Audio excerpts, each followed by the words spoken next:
आत्मीय भाइयों, सादर प्रणाम। आज हम सभी एक ऐसे विषय पर चर्चा कर रहे हैं जो भगवान की असीम अनुकंपा कहें या भगवान की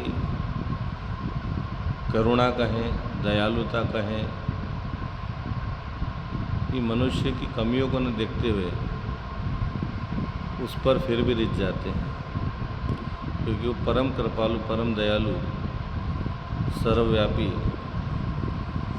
सर्वहितकारी, आनंद के सागर परमानंद परमात्मा की अनंत कृपा जो मानव जाति पर होती रहती है। मनुष्य के अंदर कमियां ढूंढता है, लेकिन परमात्मा कमियों को न देखते हुए उसको भी अपने से जोड़ते हैं। ऐसे प्रसंग पर हम चर्चा करेंगे। पुणे के पास पुरंदरपुर नाम का एक गांव था। पुराने समय की बात है, पिछले समय की बात है। और उस गांव में एक ब्राह्मण रहता था। ब्राह्मण का जो स्वभाव था वो व्यवहारिकता से देखने में ब्राह्मण प्रतीत होता था, लेकिन उसका कर्म जो है व्यवसाय का था, व्यापारी का था, लेन देन का कामकाज था। वस्तुएं रखना और बदले में ब्याज पर पैसा देना। ईश्वर की कृपा से बड़ा धनवान था, लेकिन अवगुण उसके अंदर एक था कि वो बड़ा कंजूस था। कंजूस ही नहीं, महाकंजूस था। आज भी धरती पर आज के समय में बहुत सारे लोगों को भगवान ने धन तो दिया, लेकिन कहीं पर भी खर्च करने का मन नहीं बनता है। तो ऐसे कई लोग भी स्वभाव से होते हैं। और ऐसे कंजूस थे कि उनकी जो धर्म पत्नी थी, नाम सरस्वती था उसका, वो जब ब्याह कर घर आई तो जो माता पिता के घर से जो स्वर्ण चांदी के जो आभूषण मिलते थे वो सारे उसने कहा भाई इसको निकाल दो, तो अवेर के रख देंगे, घिसा जाएंगे, खराब हो जाएंगे, गुम जाएंगे, चोरी हो जाएंगे। और ऐसा सोचकर सब उससे ले लिए, सारे गहने ले लिए, कुछ भी नहीं छोड़ा। केवल उसने नाक की एक जो है कहेंगे कि एक छोटी सी नाक की नथनिया कहें या कांटा कहें, ऐसा कुछ रहा होगा, तो वो रह गई, बाकी तो सब निकलवा लिया। दान एक पैसे का किसी को करे नहीं, बस व्यवहारिकता ये थी कि भाई लेना और देना, बस व्यापार करना, व्यवसायिक जीवन था।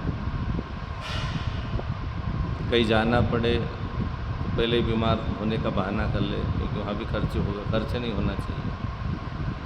उसकी धर्मपत्नी बड़ी धर्मात्मा थी, लेकिन पति के स्वभाव के कारण परेशान भी थी, पर करे क्या, शादी तो हो चुकी। भारतीय नारी की सबसे बड़ी विशेषता यही है कि वो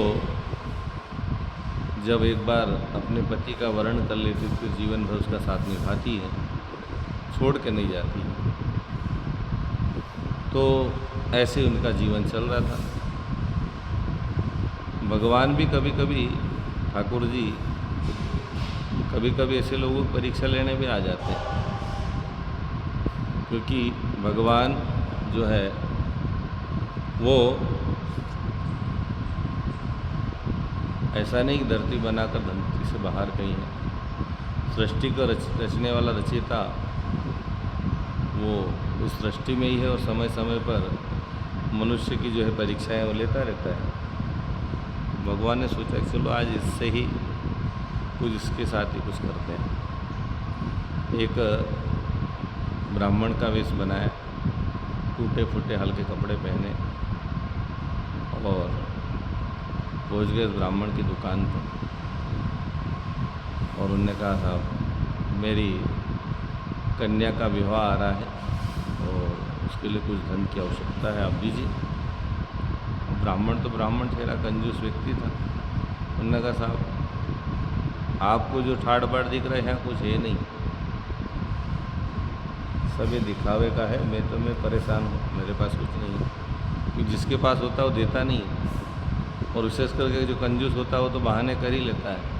अपने आप को इतना गरीब दिखाएगा कि आने वाले इसकी कई योनियाँ उसी गरीबी में जीने वाली है। जो ये कहे कि मेरे पास कुछ नहीं है, उसी समय भगवान के रिकॉर्ड में दर्ज हो ही जाता है कि अब इसको कुछ देना भी नहीं, क्योंकि उसके लायक भी नहीं है इसको कुछ दें। तो कई बार होते हुए भी आदमी झूठ बोलता, नहीं देना अलग विषय है, लेकिन कुछ नहीं है ऐसा बोलना भी एक अपराध है, पाप है। तो भगवान से ऐसा क्यों बोला? वो तो ब्राह्मण के रूप में भगवान ही थे। उन्होंने कहा साहब अब भगवान तो भगवान ठहरे। उन्होंने कहा लेके ही जाना।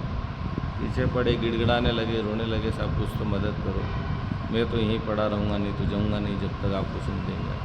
अब ये भी ठहरा महाकंजूस, देख छूटे तो है नहीं, देखा से एक ढेला नहीं छूटे। उन्होंने कहा चलो आप कुछ चाहते हो तो बदले में कुछ रखना पड़ेगा, बिना रखे तो मैं किसी को देता नहीं, आप कुछ न कुछ कीमती चीज़ लेकर आइए तब मैं दे सकता हूँ। अब उन्होंने साहब कुछ होता तो फिर आपके मांगने क्यों आते? उन्होंने कहा नहीं ये आप जानो, पर हम तो उसके बिना दे नहीं पाएंगे आपको। भगवान ने सोचा चलो क्या करें, अब दुकान दूर थी उसकी, तो भगवान भी बड़े चालाक हैं, ऐसे ही थोड़ी भगवान सृष्टि बनाने वाले हैं।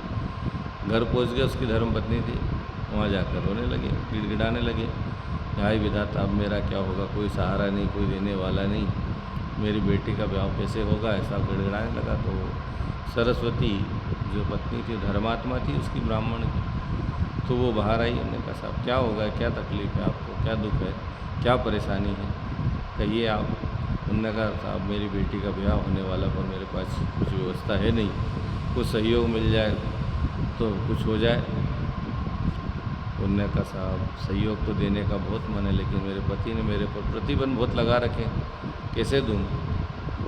तब उसने, भगवान तो भगवान ठहरे, लेना ही है। भगवान कहने लग गए कि यदि आपने मेरे को सहयोग नहीं किया तो मैं यहीं प्राण त्याग दूँगा, यहीं आत्महत्या कर लूँगा, यहीं जहर पी के मर जाऊँगा।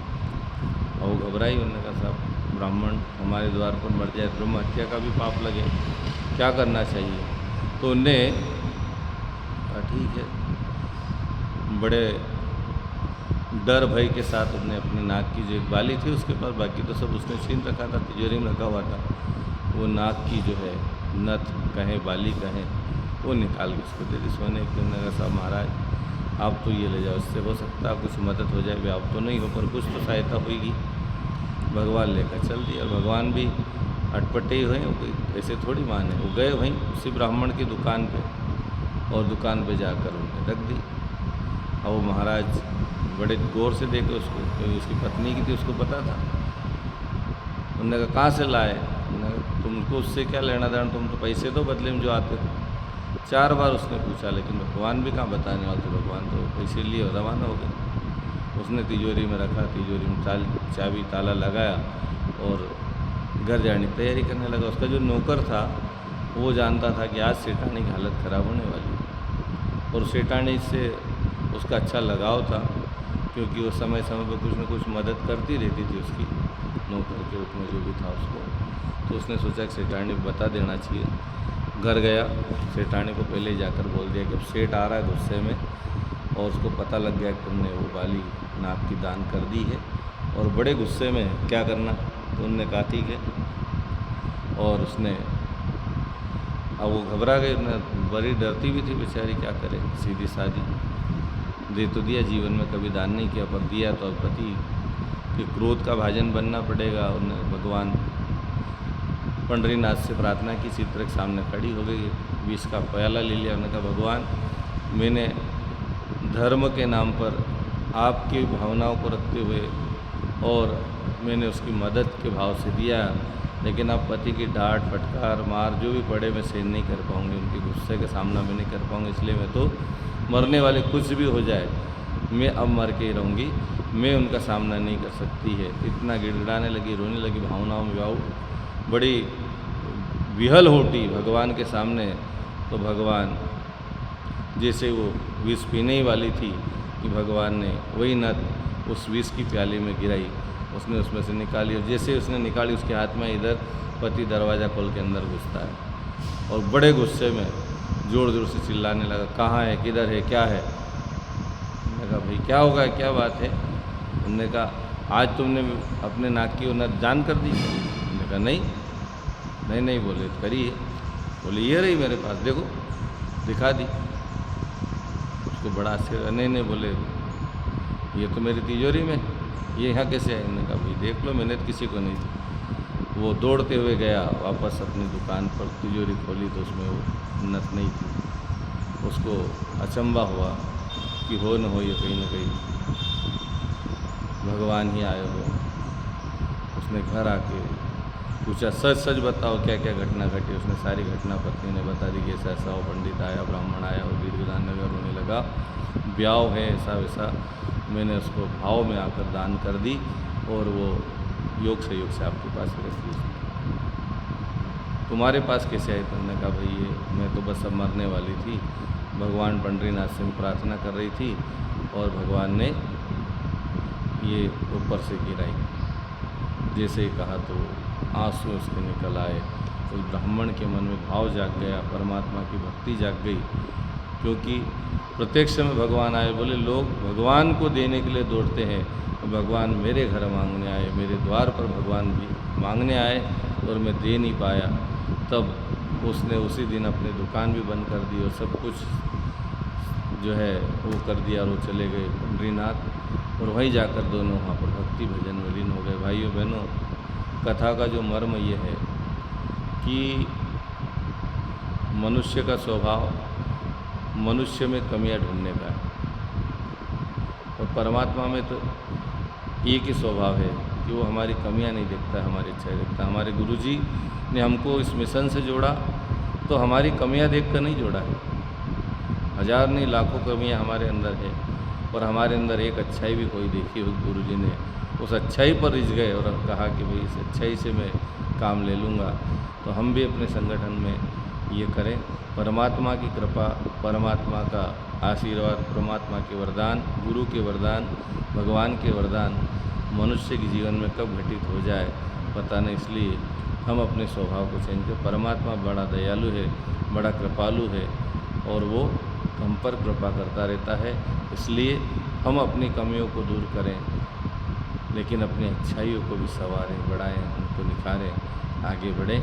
मनुष्य की अच्छाई पर भगवान रिझ जाते हैं, या मनुष्य को ठीक करने के लिए, मनुष्य को सही मार्ग पर, सन्मार्ग पर चलाने के लिए भी भगवान को आना पड़ता है। निश्चित ही हमारे जीवन में अच्छाइयाँ बढ़ें, अच्छाइयों का हम वर्ण करें, परमात्मा का आशीर्वाद, परमात्मा की कृपा हम पर सदैव बने, इस भाव से ओम शांति।